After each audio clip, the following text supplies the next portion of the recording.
বছরের প্রথম দিনেই মা হওয়ার আনন্দ ঘন সংবাদ জানালেন ছোট পর্দার জনপ্রিয় অভিনেত্রী সালহা খানম নাদিয়া। সামাজিক যোগাযোগ মাধ্যমে দেওয়া এক পোস্টে তিনি জানান, তাদের ঘর আলো করে এসেছে একটি ফুটফুটে কন্যা সন্তান।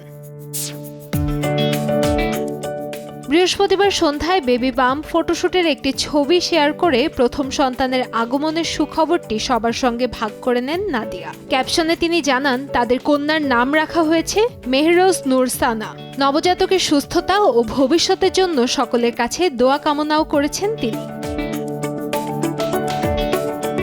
2024 সালের 21 জুন অভিনেতা সালমান আরাফাতের সঙ্গে বিবাহ বন্ধনে আবদ্ধ হন নাদিয়া। সালমান আরাফাতও যুক্ত রয়েছেন নাটক ও বিজ্ঞাপন চিত্রের সঙ্গে।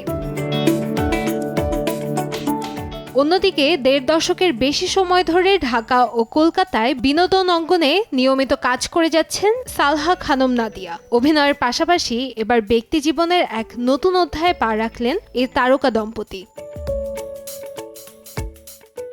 নতুন বছরের প্রথম দিনেই সুখবর, কন্যা সন্তানের আগমনে পরিপূর্ণতার নতুন আলো ছড়িয়ে দিল নাদিয়া সালমান দম্পতির জীবনে। কান্তাময়ী স্নেহা, সময় সংবাদ, ঢাকা।